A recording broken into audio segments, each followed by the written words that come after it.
Hello बच्चे company. हे हे हुरे. सगळे खूप खुश आहात ना? आम्हाला माहितीये आजचा दिवस सुद्धा खूप खास आहे आपल्या सगळ्यांसाठी. येस, हु कारणही तसंच आहे. अभ्यास झाला, असाइनमेंट्स झाल्या, आता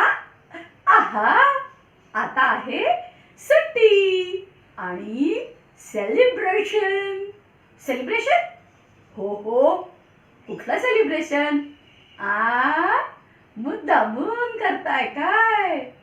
आजचा दिवस आहे खूप खास, म्हणून आपण सगळे आलो आहोत सेलिब्रेशन साजरं करायला. येस, तर चला साजरं करूयात दिवाळी सेलिब्रेशन. Hurray hurray. अरे वा वा वा, सगळे किती छान दिवाळीची तयारी करतायत. हो ना रे टॉम, हो ना रे जेरी. तुला माहितीये का काय रे, अशीच दिवाळीची तयारी अजून कुठे चालू आहे? अरे कुठे काय, सगळीकडे चालू आहे. आपल्या डीएस शाळेत ऑनलाईन सुद्धा चालू आहे. काय सांगतोस काय? हो तर, तुला बघायची आहे का दिवाळीची तयारी? काय गंमत चालली आहे आपल्या डीएस शाळेत? हो, तर चल बघूया. चला रे, तुम्ही पण चला ऑनलाईन दिवाळी सेलिब्रेट करायला डीएस मध्ये. हुर्रे हे हे.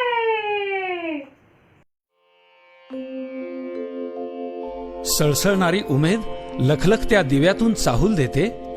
रंगकिरणांच्या पायघड्यांवरून आनंद उधळीत दिवाळी येते.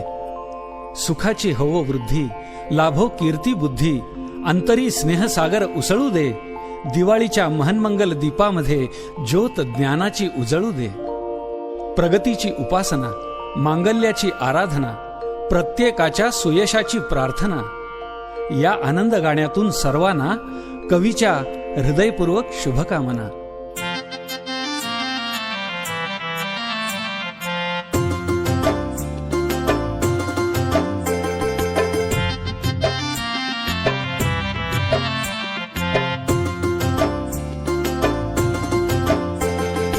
दिवाळीचा दिवा तेल तुपात लावू, दिवाळीचा दिवा तेल तुपात लावू. ज्ञानाच्या ज्योतीला स्नेहानं ओलवू, ज्ञानाच्या ज्योतीला स्नेहानं ओलवू. दिवाळीचा दिवा तेल तुपात लावू, दिवाळीचा दिवा तेल तुपात लावू. ज्ञानाच्या ज्योतीला स्नेहानं ओलवू, ज्ञानाच्या ज्योतीला स्नेहानं ओलवू. दिवाळीचा दिवा तेल तुपात लावू, दिवाळीचा दिवा तेल तुपात लावू.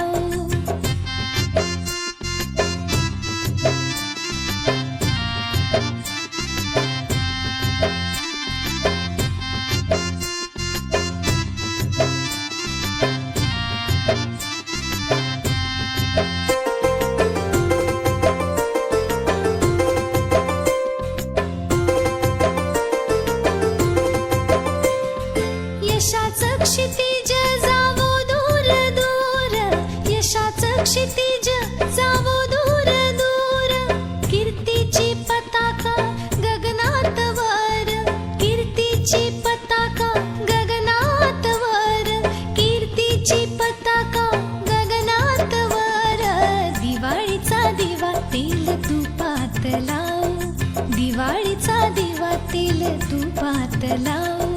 ज्ञानाच्या ज्योतीला स्नेहानं ओलवू, ज्ञानाच्या ज्योतीला स्नेहानं ओलवू. दिवाळीचा दिवा तेल तुपात लावू, दिवाळीचा दिवा तेल तुपात लावू.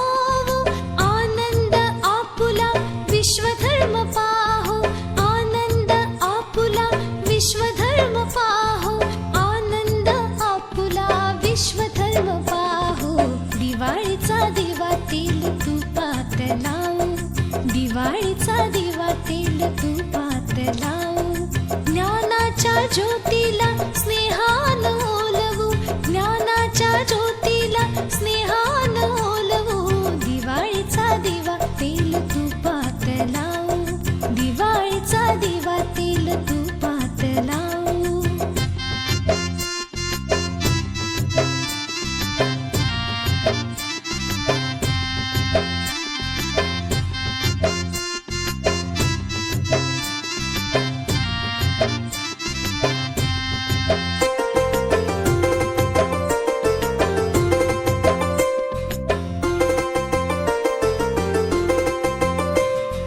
दीपाच्या ज्योतीत उजळली मने, दीपाच्या ज्योतीत उजळली मने, दीप शुभेच्छांचे देणे अन घेणे, दीप शुभेच्छांचे देणे अन घेणे, नटुनिया बालचमू आनंदात चिंब, नटुनिया बालचमू आनंदात चिंब, बदनी त्यांच्या असे दीपाचेच बिंब, बदनी त्यांच्या असे दीपाचेच बिंब, दिवाळीचा दिवा तेल तुपात लावू, दिवाळीचा दिवा तेल तुपात लावू, ज्ञानाच्या ज्योतीला स्नेहानं ओलवू, ज्ञानाच्या ज्योतीला स्नेहानं ओलवू, दिवाळीचा दिवा तेल तुपात लावू, दिवाळीचा दिवा तेल तुपात लावू, दिवाळीचा दिवा तेल तुपात लावू, दिवाळीचा दिवा तेल तुपात लावू. अरे वा, काय जोरदार तयारी केलीये. डीएस मध्ये मोठी मोठी रांगोळी, काय छान छान किल्ला, काय मज्जा येते बाबा. मस्त मस्त मस्त पणत्या लावल्यात, आकाशकंदील, आणि सगळ्या टीचर्स छान छान तयार होऊन मस्त मस्त दिवाळी साजरी करतात. आणि मुलं सुद्धा किती छान एन्जॉय करतात. ए टॉम, पण मला सांग, दिवाळी 5-6 दिवस असते ना रे? येस जेरी, करेक्ट, बरोबर बोललास. एवढे दिवस काय म्हणून साजरी करतात दिवाळी? अरे बुद्धूराम, तुझ्या लक्षात नाही वाटतं? दरवर्षी आपण डीएस मध्ये येतो ना दिवाळी सेलिब्रेशनला.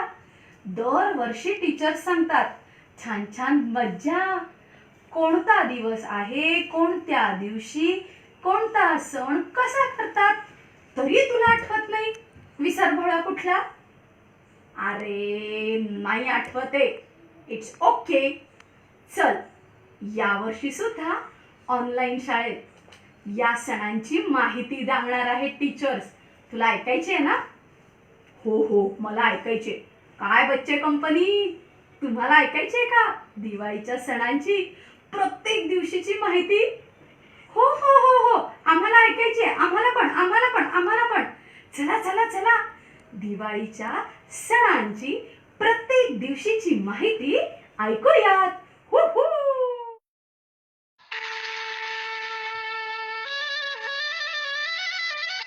अश्विन कृष्ण द्वादशीस म्हणजेच गोवत्स द्वादशीस वसुबारस हा सण साजरा केला जातो. वसुबारस याचा अर्थ वसु म्हणजे द्रव्य, धन, संपत्ती, त्यासाठी असलेली बारस म्हणजे द्वादशी. या दिवसाला गोवत्स द्वादशी असेही म्हणतात. या दिवशी गायीची आरसासह म्हणजेच तिच्या वासरासह तिची संध्याकाळी पूजा करतात. घरातील सवाष्ण बायका गायीच्या पायावर पाणी घालतात. नंतर हळद, कुंकू, फुले, अक्षता वाहून चाफ्याच्या फुलांची माळ त्यांच्या गळ्यात घालतात. निरांजनाने ओवाळून केळीच्या पानावर पुरणपोळीचा नैवेद्य गाईला खाऊ घालतात. या दिवसापासून अंगणात रांगोळी काढण्यास सुरुवात करतात. पुष्कळ स्त्रियांचा या दिवशी उपवास असतो. या दिवशी गहू मूग खात नाहीत. स्त्रिया बाजरीची भाकरी व गवारीच्या शेंगांची भाजी खाऊन उपवास सोडतात. आपल्या मुलाबाळांना चांगले आरोग्य मिळावे व सुख लाभावे म्हणून ही पूजा गायीसह तिच्या पाडसासह पूजा केली जाते.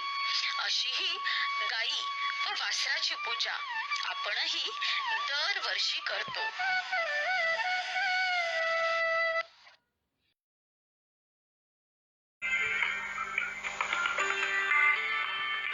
असा हा दिवाळी सण आता आलेला आहे. मुलांनो, दिवाळी म्हणजेच दीपावली. दीपावली हा संस्कृत शब्द आहे. याचा अर्थ दिव्यांची ओळ. भारतीय कॅलेंडरनुसार हा सण कार्तिक महिन्याच्या अमावस्येला साजरा केला जातो. हा सण ज्ञानाचा अज्ञानावर विजय म्हणून प्रतीत होतो. पू म्हणजे पूर्णता आणि जा म्हणजे पूर्णतेतून जन्माला आलेली. म्हणूनच पूजा म्हणजे पूर्णतेतून जन्माला आलेली ती पूजा. आणि पूजा केल्याने परिपूर्णता व संतुष्ट प्राप्त होते. पूजा केल्याने वातावरणात सकारात्मकता वाढविणाऱ्या सूक्ष्म लहरी तयार होतात आणि याच दिवाळीत या सर्व लहरींचा आपण अनुभव घेत असतो. तर चला साजरी करूयात दिवाळी, दीपावली.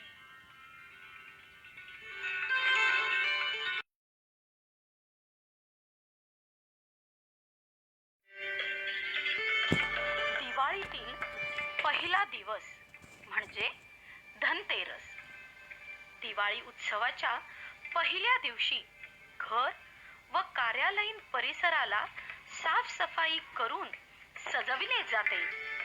धन व ऐश्वर्याची प्रतीक असलेल्या देवी लक्ष्मीचे रांगोळी व पारंपरिक चिन्हांनी सुशोभित करून स्वागत केले जाते. रात्रभर दिव्यांची आरास केली जाते. दारात छान मोठी रांगोळी घातली जाते. हा दिवस अतिशय शुभ मानला जातो. या दिवशी गृहिणी सोनं व चांदीची भांडी खरेदी करतात. भारतात कुठे कुठे पशुधनाचीही पूजा केली जाते. बरं का मुलांनो, नीट ऐका. हा दिवस धन्वंतरी, आयुर्वेदाची देवता अथवा देवांचे वैद्य म्हणजेच देवांचे डॉक्टर यांचा जन्मदिन म्हणूनही साजरा केला जातो. या दिवशी मृत्यू देवता यमाचे पूजन करण्यासाठी रात्रभर दिवे जाळले जातात. म्हणूनच या दिवसाला यमदीपदान असे सुद्धा म्हटले जाते. सगळे वेद व उपनिषद हेच सांगतात की तुम्ही सारेच प्रकाशमान आहात. सर्वांमध्ये प्रकाश देण्याची क्षमता आहे. दिवाळीच्या दिवशी आपण सारे अंधकाराला दूर सारतो. अंधकार मिटवण्यासाठी केवळ एक दिरी पुरेशी नाही, त्यासाठी पूर्ण समाजाला प्रकाशित व्हावे लागेल. इतरांना केवळ मिठाई वाटू नका, तर लक्षात ठेवा, या मिठाईतील गोडवा तुम्ही सगळ्यांना जरूर वाटा आणि अशी ही दिवाळी छान साजरी करूयात.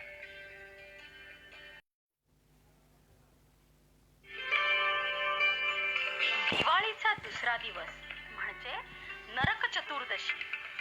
या दिवशी भल्या पहाटे उठून सूर्योदया अगोदरच स्नानादी कार्य आटोपून तयार होण्याची परंपरा आहे. या सणाची एक पुरातन कथा आहे. ही गोष्ट मी आज तुम्हा सगळ्यांना सांगणार आहे. तर मला माहितीये तुम्ही सगळे गोष्ट ऐकायला तयार आहात. तर ही गोष्ट आहे नरकासूर या राक्षसाची. हा राक्षस म्हणजेच असुरांचा राजा हा नेपाळ येथील दक्षिण प्रांतात राहायला होता बरं का. हा तेथे राहत असताना तो तिथे राज्य करत होता. त्या काळात त्याचे इंद्रदेवाबरोबर मोठे युद्ध झाले होते आणि या युद्धात इंद्रदेवावर या नरकासुर राजाने विजय प्राप्त केला होता. आणि त्याच वेळी त्यांनी देवांची माता आदिती हिची सुंदर कर्णकुंडले म्हणजेच हिचे कानातले हिसकावून घेतले आणि त्या काळातील संतांच्या 16,000 कन्यांना म्हणजेच मुलींना आपल्या अंतःपुरात म्हणजे त्या राज्याच्या असलेल्या बेसमेंट मध्ये कैद करून ठेवले. मग त्यावेळेला सर्व संतांनी धाव घेतली ती भगवान श्रीकृष्णाकडे. आणि तुम्हाला तर माहितीये भगवान श्रीकृष्ण किती प्रेमळ, दयाळू, प्रत्येकाच्या मदतीला धावून जाणारे. लगेचच या सर्व संतांच्या आणि देवांच्या मदतीला भगवान श्रीकृष्ण धावून आले. त्यांनी या असुराबरोबर नरकासुराबरोबर युद्ध केले आणि या दानवाचा वध केला. त्या सर्व कन्यांना त्यांनी या संकटातून वाचवले, त्यांना मुक्त केले आणि आदिती यांची मौल्यवान कर्णकुंडले म्हणजेच कानातले घेऊन त्यांना परत दिली. म्हणून प्रातस्नानांची ही परंपरा वाईट प्रवृत्तीवर दिव्यतेच्या विजयाचे प्रतीक आहे. या दिवशी शुभ संकल्प करण्याची आपल्याकडची परंपरा, रीत आहे. तर आपणही सर्वांनी असाच शुभ संकल्प करूयात या दिवाळीला.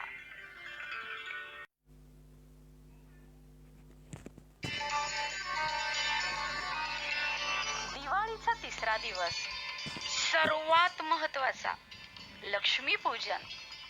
या दिवशी सूर्य आपल्या दुसऱ्या चरणात प्रवेश करतो.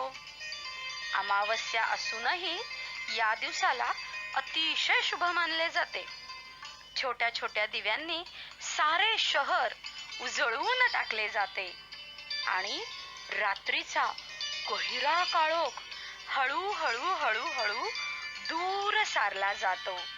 सगळीकडे प्रसन्न वातावरण, मंगलमय वातावरण आपल्याला अनुभवायला मिळते. आणि याच वेळी लक्ष्मी देवी या दिवशी पृथ्वी तलावर भ्रमण करून भरभराट व समृद्धीच्या आशीर्वादाची लूट करत असते असे मानले जाते. म्हणजे काय तर आजच्या या खास दिवशी लक्ष्मी माता पृथ्वीवर अवतरलेली असते आणि ती पृथ्वीवर सर्वत्र भ्रमण करते. म्हणजेच सगळीकडे छान फेरफटका मारत असते आणि तिच्या भाविकांना, भक्तांना मन भरून, तोंड भरून सुखी रहा, समृद्ध रहा असा आशीर्वाद देत असते. म्हणूनच सायंकाळी लक्ष्मीपूजन केले जाते आणि या पूजनाच्या वेळी आपण स्वतः घरी बनवलेल्या मिठाईचे सर्वांना वितरण करत असतो. म्हणजेच काय हे बघणार आहोत लगेचच. हा अतिशय शुभ दिन मानला जातो कारण याच दिवशी प्रभू रामचंद्र सीतामाई लक्ष्मणासोबत 14 वर्षांचा वनवास सोसून अयोध्येत घरी परतले होते.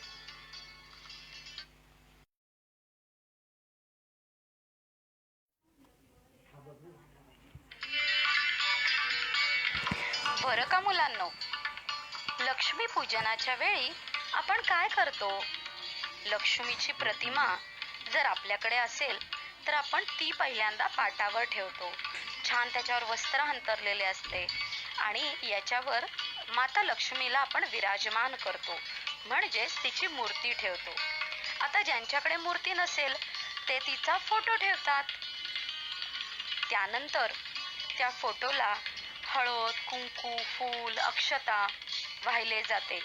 त्याचप्रमाणे त्यावेळेस लाह्या, बत्ताशे हे देखील वाहिले जाते. खास लाह्या, बत्ताशे घरातील गोड वस्तूंचा, आपण बनवलेल्या वस्तूचा नैवेद्य दाखवला जातो. काही लोकांकडे आवर्जून ओल्या नारळाच्या करंजीचा नैवेद्य माता लक्ष्मीला दिला जातो, दाखवला जातो. या पूजेमध्ये फळांचा देखील नैवेद्य दाखवला जातो. त्याचप्रमाणे आपली जी जमा खर्चाची वही असते त्या वहीचे सुद्धा पूजन केले जाते. कोणी कोणी या ठिकाणी लक्ष्मीचे कलश पूजन देखील करतात. बघा बरं, आपण या चित्रांमध्ये बघत आहोत. त्याचप्रमाणे आपण घरात वापरत असलेली केरसुणी, त्यानंतर झाडू, कुंचा याचे देखील पूजन केले जाते. असे हे लक्ष्मी पूजन करण्याची विविध ठिकाणी विविध प्रकारे हे पूजन केले जाते. सर्वात महत्वाचं काय तर मनापासून केलेली आपली ही भक्ती या देवीपर्यंत पोहोचते आणि आपल्या घरातील असलेल्या सोने, चांदी याच्या वस्तूंची देखील पूजा केली जाते. असे हे लक्ष्मी पूजन आपण सर्वजण दरवर्षी करतो.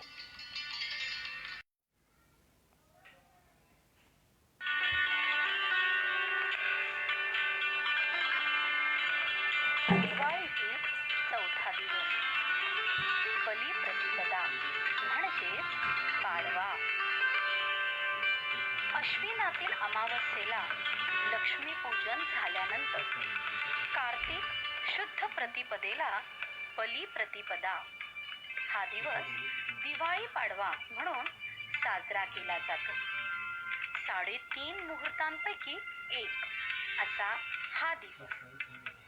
बलिप्रतिपदेविषयी असलेल्या पौराणिक कथांनुसार पार्वतीने महादेवांना याच दिवशी द्यूत खेळात हरवले होते.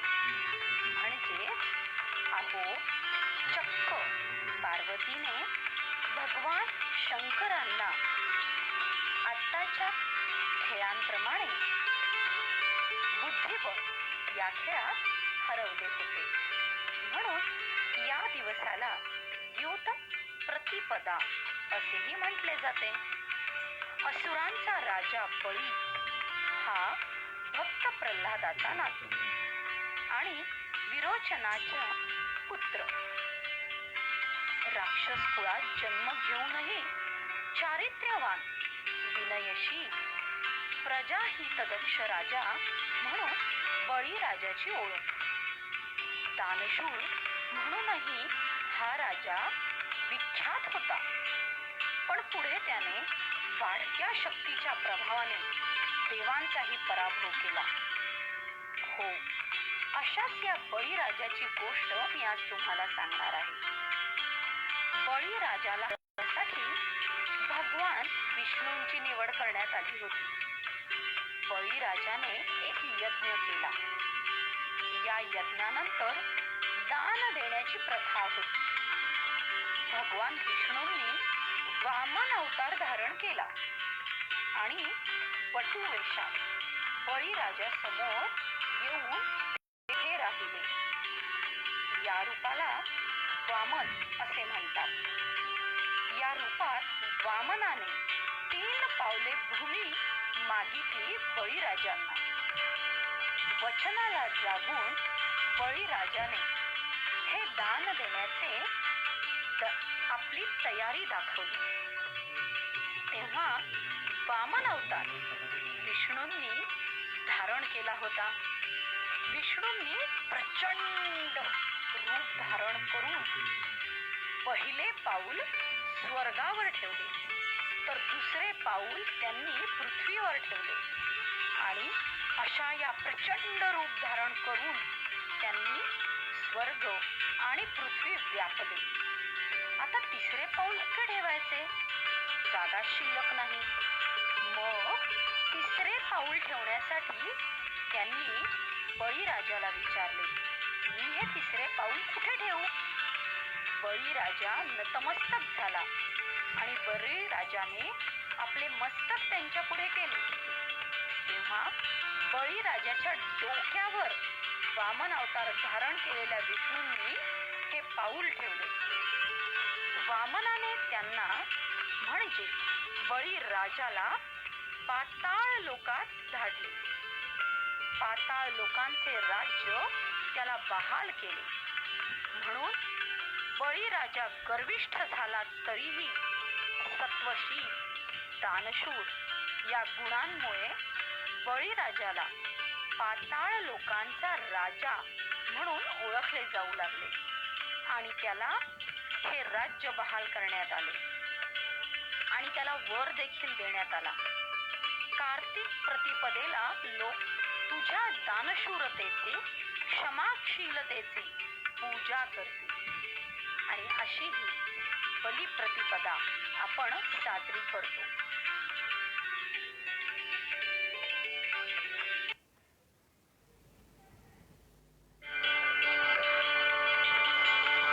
पाडवा, बलिप्रतिपदा ही व्यापाऱ्यांसाठी आर्थिक हिशोबाच्या दृष्टीने नववर्षाची सुरुवात मानली जाते. लक्ष्मी प्राप्तीसाठी नव्या वह्यांचे पूजन करून व्यापारी लोक वर्षाचा प्रारंभ करतात. जमा खर्चाच्या नवीन वह्या या दिवशी सुरू केल्या जातात असे व्यापारी सांगतात. वह्यांना हळद, कुंकू, गंध, फूल, अक्षता वाहून पूजा करतात. या दिवशी मुहूर्ताने व्यवहार सुद्धा केला जातो.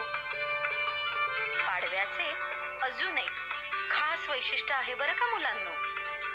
पाडव्याच्या दिवशी घरोघरी सायंकाळी पाटाभोवती रांगोळी काढून पत्नी आपल्या पतीला औक्षण करते व पती पत्नीला ओवाळणी स्वरूपात काही भेटवस्तू देतो. असा हा सण अतिशय आनंदाचा जो आपण दरवर्षी साजरा करतो.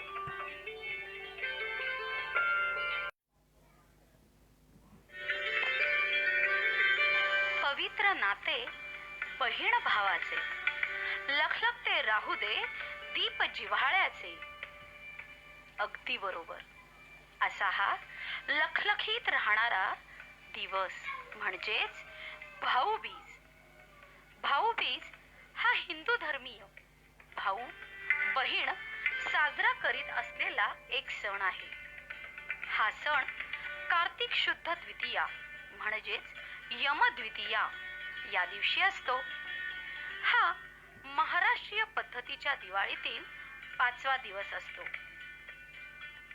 या दिवशी बहिणीच्या किंवा स्वतःच्या घरी भाऊ गोडधोड भोजन करतो आणि सायंकाळी चंद्राची कोर दिसल्यानंतर बहीण प्रथम चंद्रकोरीस व नंतर भावाला ओवाळते. भाऊ मग ओवाळणीच्या ताटात ओवाळणी देऊन आपल्या बहिणीचा सत्कार करतो. असं हे नातं बहीण आणि भावाचं अगदी घट्ट प्रेमाचं, जिव्हाळ्याचं, आपुलकीचं जे आपण दरवर्षी साजरं करतो. असा हा सण दिवाळीतील Bhaubeej.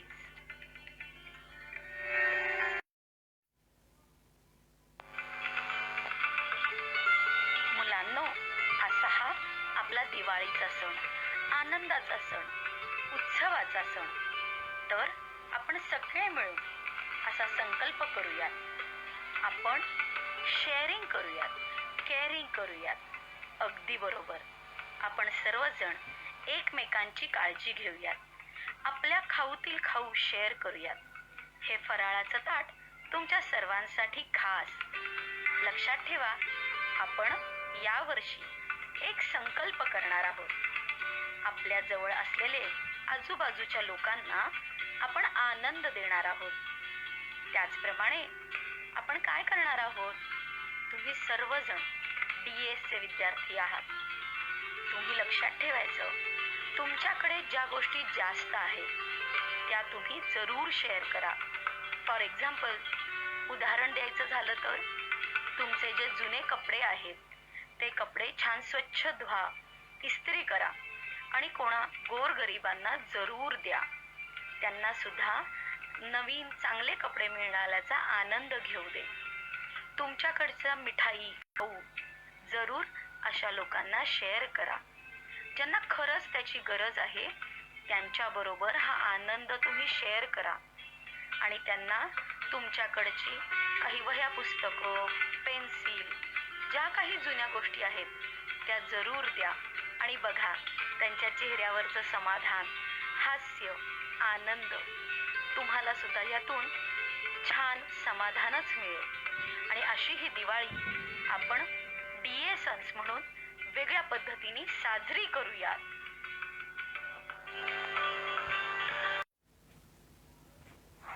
Good morning, children.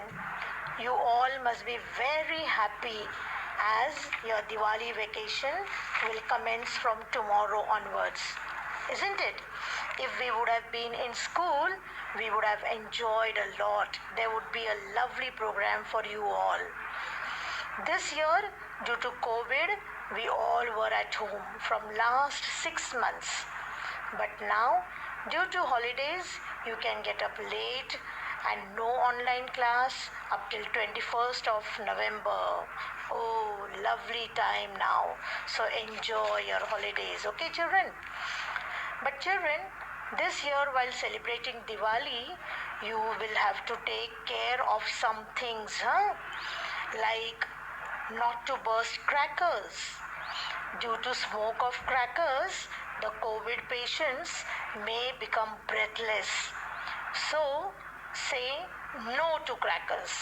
Alright? Then wear mask wherever you move out of the house. Avoid going to anybody's houses. Do not go at crowded places. It's okay if you do not do shopping 1 year. Read at least 4 to 5 pages every day. You can make lovely greeting cards for your aunt, uncle, and for all your near and dear ones and send them by post. They will be so happy to receive your greeting and it will be so fun for you making the greeting cards. Isn't it, children? At night time, go with your parents on terrace and observe the stars and learn their position and names. Listen to some audio books, stories from YouTube which will help you to develop an accent of speaking English. Draw wonderful pictures, do some drawings, paintings. Help your mummy in cleaning your home and for making Diwali sweets. It will be so fun, making Diwali sweets all sitting together. Give time for the hobby that you have been started developing in you, like dancing, singing, playing instruments, sports, etc. And this is especially for 3rd and 4th standard children. This is the best time to work on your Atmanirbhar project. You can make different items now, like bookmarks, greeting cards, diya painting, making leafy vegetable packets, lanterns. The small lanterns you can make which people put to decorate their homes. Those lanterns, and sell them in your neighborhood. It will be lovely experience for you all. So children, try to do as many possible things that I have told you just now. Your parents may give you some more ideas. Listen to them and try to do them. So, enjoy your holidays. Stay home. Stay safe. Wish you all a very, very happy Diwali and a prosperous New Year. So, bye children. Enjoy your vacation and Diwali.